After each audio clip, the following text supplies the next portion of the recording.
baubles, bangles. Hear how they jing-a-ling-a. Baubles, bangles, bright shiny beads, sparkles, spangles, your heart will sing, sing-a-ling-a.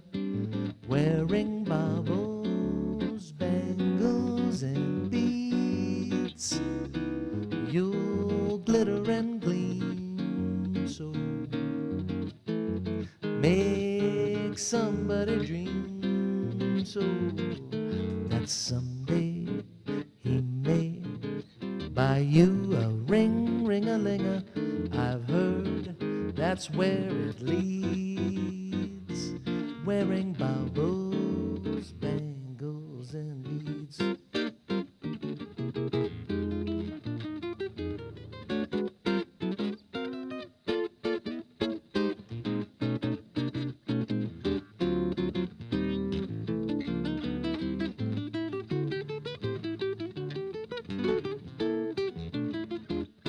Olá, eu sou Sérgio Martins e hoje esse é o Veja Música.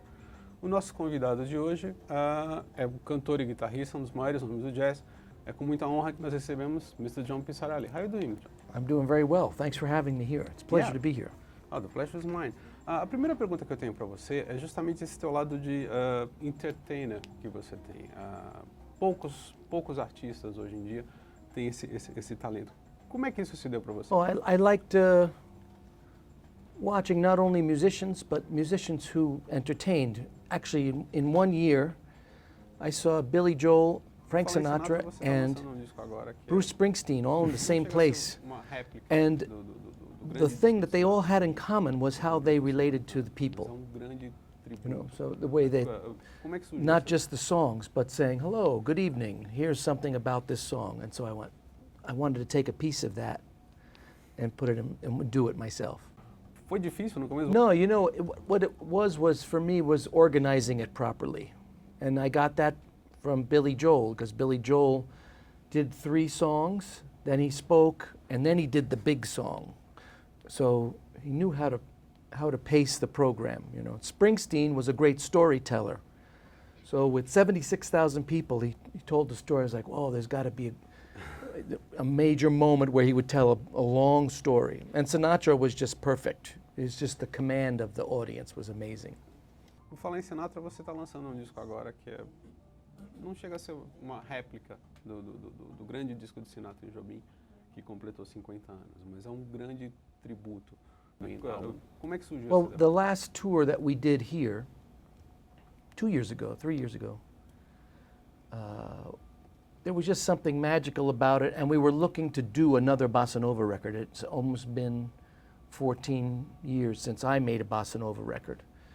And so when we put our heads together to think about it, I had done some concerts in New York with Daniel Jobim, and I said, why don't, and then I looked online and I saw 50th anniversary of Sinatra Jobim, so I thought, this is a good excuse. It's a good thing to say, oh, let's celebrate this collaboration. Não é um disco tributo comum. Você fez algumas alterações. Por exemplo, Água de Beber, ela é mais rápida que a versão original. E a parte que o Sinatra cantava é cantada pelo Daniel e você canta a parte que o Tony cantava. Yeah, it was sort of the way we felt about the songs. And when we had done Água de Beber in concert, it was always at this little faster tempo. And I didn't really go back to the Sinatra record to say, well, where did they do it, you know?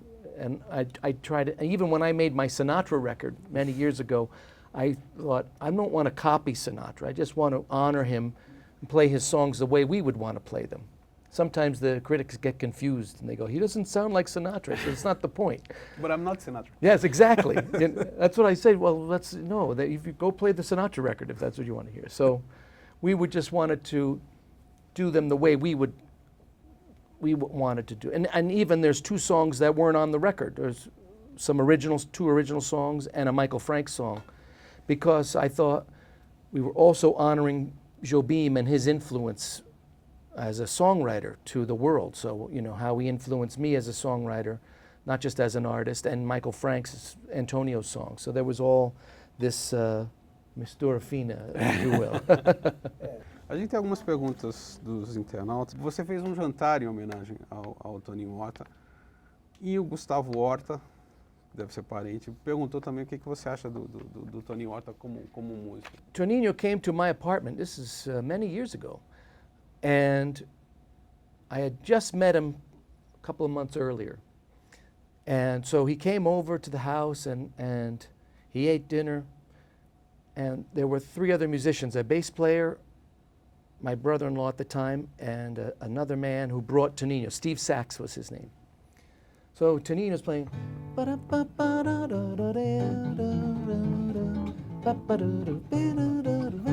It plays this song, and we're all, whoa.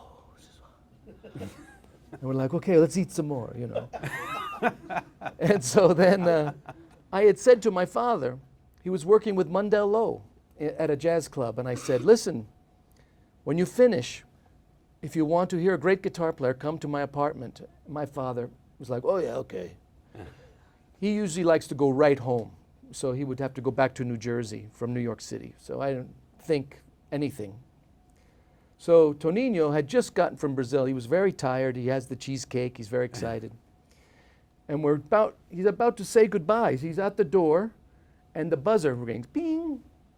We press the buzzer, and we go, who's here? Up the steps I turn, it's Mundell Lowe and my father. Tonino's like, it's Mundell Lowe and Bucky Pizzarelli. So now he goes, I will stay. Goes back into the living room. So I said to Toninho, why don't you play that song for my father? And he goes,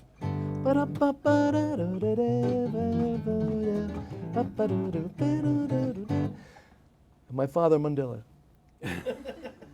Oh my God. And now he says, will you please play? And so they had their guitars. So we played, we played Body and Soul, and Toninho's, we were all crying, and Toninho's kissing everyone's hands, and we're all hugging and kissing, and then everybody went home. O Barro, que é um compositor, um cantor de Recife, fala de você usar uma guitarra de 7 cordas, que é bastante usada no samba e no choro. Né? Como é que você adaptou esse instrumento para o universo do jazz? Well, in the States, a man named George Van Epps invented it. He put a, la, and then the regular guitar. So instead of this, you had,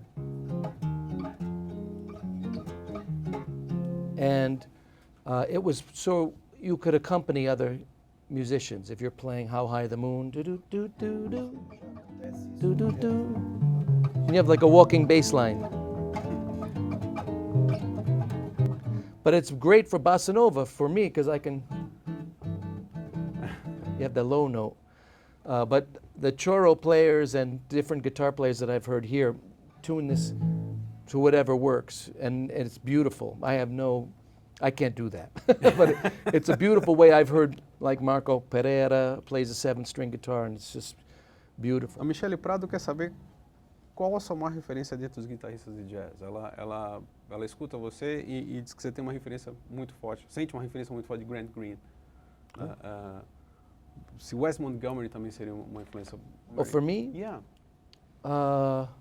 Well, there are 3 obscure guitar players. One was Oscar Moore, who played with Nat King Cole, so that's in the 40s.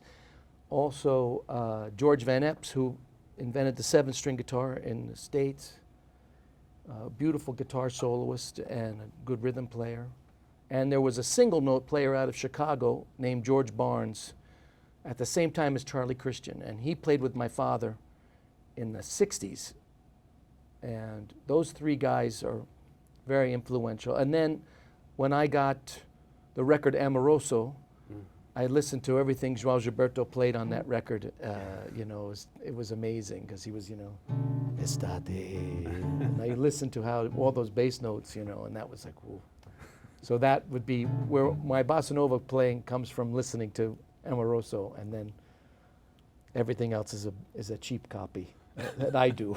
Aliás, é interessante, na última vez que você veio, na penúltima vez que você veio aqui, você conta a história do Moroso, que por muito tempo você achava que o disco só tinha um lado, né? Até você virar. Yeah, well, I always loved, you know, I heard the same, in the States, I only heard, you know, The Girl from Ipanema and Waters of March, those Jobim records, which were so beautiful. But I didn't think of him as a guitar player yet. So I was in a car with my father, late at night, coming home from a job, and I heard, Bésame, bésame mucho. And we went, and my father said, turn up louder. And I said, it's up all the way, it's all the way. And we were going, oh my God. And he said, you find that record tomorrow. Go to the store and find that record. And I went, and there was that beautiful record with the art, the woman on front by Jeffrey Holder, you know, Amoroso. And I brought it home, and we put on the record, and we were like, you know, it's wonderful, marvelous. And we're like, and then Estate, and then boom, boom, boom, boom, boom, boom, boom, bailo, bailo, boom, boom, boom, boom. And then Bésame Mucho. And we just played one side. We never turned the record over, ever. And Daniel Jobim was like, you have to turn the record over because the other side are all my grandfather's songs.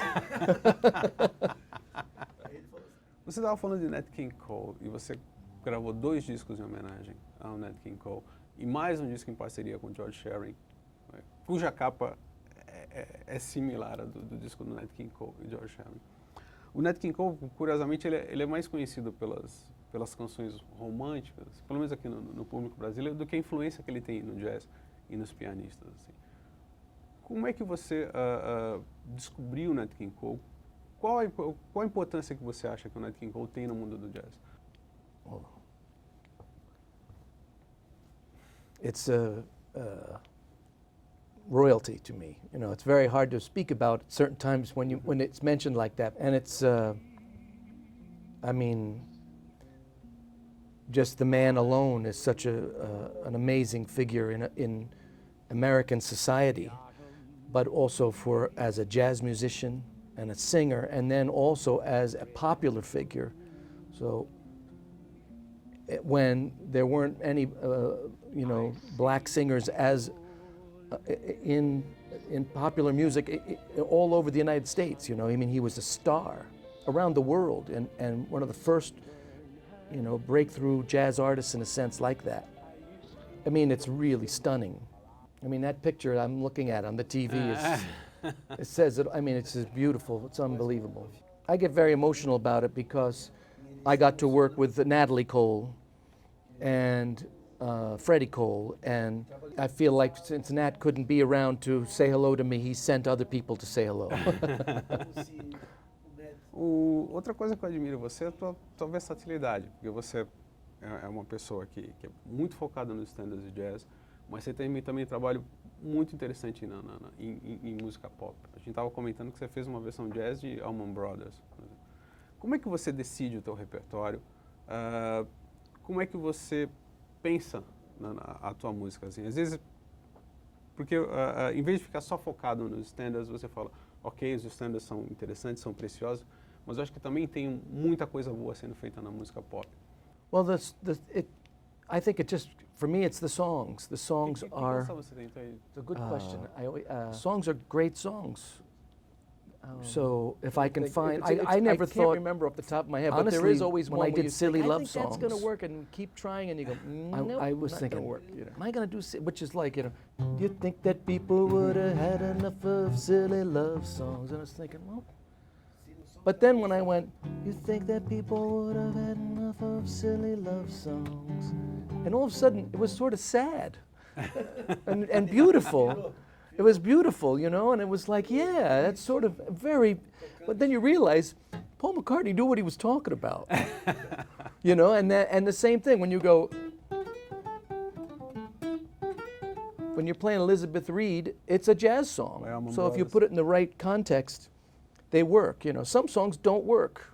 You just have to go through it and figure, is that going to be okay? Or, it's a good question. I'm trying to think. If I can't remember off the top of my head, but there is always one where you think, I think that's going to work, and you keep trying, and you go, nope, not going to work. You know. No teu disco do Paul McCartney, uma das canções que me deixou muito impressionado foi a versão de Coming Up, que você fez como se fosse uma big band e ainda contou com o Michael McDonald. E aí o Bruno Souto também que quer saber como é que foi revisitar a obra do Paul McCartney nesse disco. Yeah, he wrote me a letter after I worked on this one you're watching the videos of now. And he knew of my Beatle record, so he said, you know, maybe you would like to record my songs. And that's 40 years of material now, you know, that he's been out of the Beatles.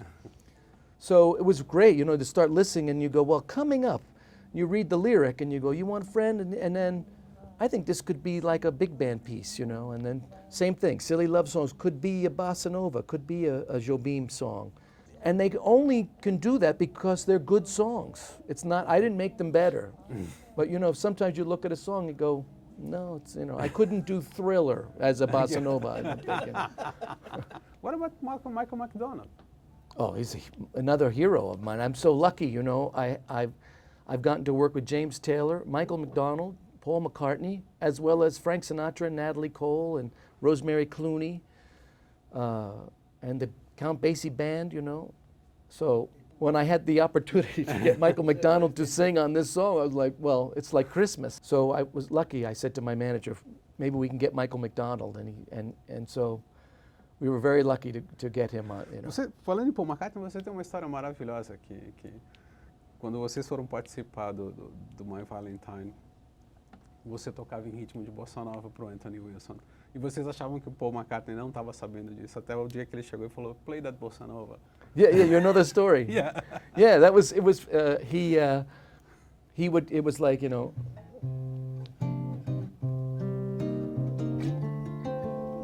what if it rained? And he had this little pop version. He'd even done a version like the Beatles that didn't make the record that we all played on. We were like, we're now in the Beatles. You know, we thought it was really exciting. He played the piano. But then, so we did this version, and when he would leave the room, I would turn to Anthony Wilson. You could see him in the video, and I would go, and Diana Krall would say, no, please. Because, you know, she was trying to be, she was the boss, you know, so we were trying to be nice. But then finally, Paul McCartney said, let's hear the samba. Let's hear it. I was like, oh my God. We didn't realize he was listening. He should have recorded that version. Yeah, I know. But, you know, Tommy LaPuma, God rest his soul, he heard my version. He said, you know, man, that was it. That was the version. I really like that. You know, he loved that bossa nova. So it was, and Tommy produced Amoroso. So when he heard, like, you know, My Valentine, he knew where I was headed, you know. O Max Pierre, que é grande produtor, quer saber quando vai sair o John Pizzarelli Plays Motown. Oh, okay. Oh, you know, I've thought about that. So it's possible. Because, you know, years ago, I heard years ago, 23rd, might be 30 years ago. Is it 30? Yeah, almost 30. I heard Michael McDonald sing You Can't Hurry Love as a ballad. And I went, oh. And he sang so beautiful. I said, well, now if there's an idea there. So yeah, that's a good idea. I'm going to put it in the computer.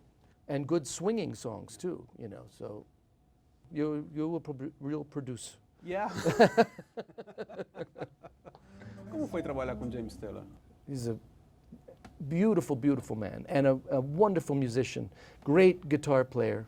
So it's beautiful guitar playing and very gentle soul and beautiful man. Just Michael McDonald, Paul McCartney, and James Taylor. I was so happy. They're very nice people. Can you imagine, say, what is it like to work with James Taylor? It was good. It's beautiful. I mean, all three of these heroes of mine turned out to be very beautiful men. And I believe that 99% of the cases, the bad artists are the assholes. The great artists are. No, it's true. You know, I agree. I mean, there are certain jazz musicians I've met that I was sort of like, oh, but, you know, they're still beautiful musicians. But when I was younger and I met a few and I went, ooh. Can you tell us? No, I would, but I mean, you know, and that's because it was a different time, you know. I think also, you know, young jazz musicians are like, hey, and they were like, no. But like Ray Brown was a great man. He was like, come on, you want to play? You play with me. And he wanted young guys around him. And that was, oh, okay, you know. A gente estava falando desse disco, o Double Exposure, que é grande disco de standards de música pop. E é, pessoalmente, dos meus prediletos. Né? O que você fez com Alison, do Elvis Costello, por exemplo. que é uma grande bossa nova também, né? Como surgiu essa ideia de fazer esse disco? That's an interesting question. I think, we were doing so many versions of songs that we were mixing things together. So I came up with like putting a jazz song before a Beatles song. We went boom, bap, bap, bap. Baby's good to me, and we came up with these little ideas for things, like Elizabeth Reed as like a Wes Montgomery kind of song, like, which is a lick from a Wes Montgomery song. And then when the record company liked the idea, I said, well, what songs do you like? So somebody at the record company said, well, I like Allison, Elvis Costello. So I was like, okay, let me think of, I tried to come up with something for that. And then my wife said, well, if you're going to do maybe a Joni Mitchell song would be good. So, the way I see it, he said, you just can't, Free Man in Paris came out. Billy Joel was my favorite, so it sort of did Billy Joel like a João Gilberto song, just on the guitar. So those kinds of things. It was just something, because I grew up in that era. And so my heroes were not only Nat Cole and Frank Sinatra, but Michael McDonald and Billy Joel and those people. É curioso porque a gente sempre tem às vezes você tem esse preconceito de que o músico de jazz é fechado dentro do mundo dele, não ouve nada externo. Aí uma vez eu fui na casa do Louis Armstrong e ouvi uma gravação dele falando, no, those Beatles, these guys are good. I think in some cases it's not all the musicians, but there are musicians, I think they get jealous. They say, oh, these rock guys, they're making all the money, and we're the serious guys, But the jazz musicians who want to make good music find the good songs. It doesn't matter who wrote them, if it was the Beatles or whoever. Johnny Mercer, great songwriter. When you go through his thing, he keeps saying, they say, who's the new songwriters out there? And he wasn't cool he was a little cool on the Beatles, but he was like, that James Taylor is really good. That Jimmy Taylor, he kept saying. So he even had guys, he had his ear out for the lyric and what was going on. So he wasn't closed to what the new music was, maybe certain part, but he found the one that he liked, So he was mentioned, I told James Taylor once, I said, Johnny Mercer always mentions Jimmy Taylor, So I think you just have to, if you hear a good melody, you have to approach it, Bom, com isso, infelizmente, nós estamos encerrando o nosso programa. Obrigado e até o próximo Veja Música.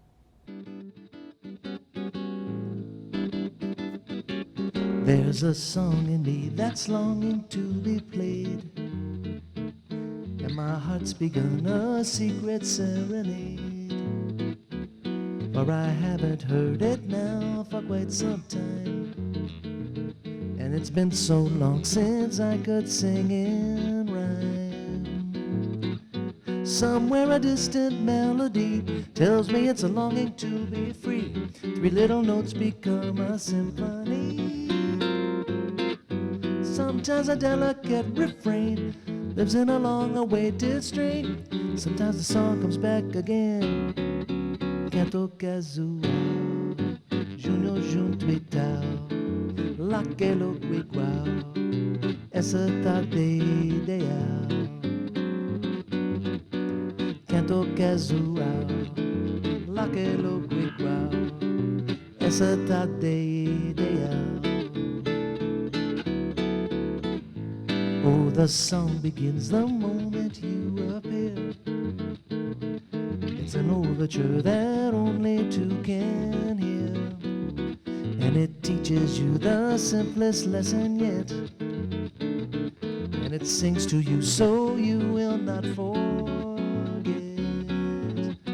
Sometimes a distant melody tells me it's a longing to be free. 3 little notes become a symphony. Sometimes a delicate refrain lives in a long-awaited strain. Sometimes the song comes back again. Canto casual, junho junto e tal, laquelo igual, essa tarde ideal. Canto casual, laquelo igual, essa tarde ideal. Canto casual, junho junto e tal, naquele igual. Essa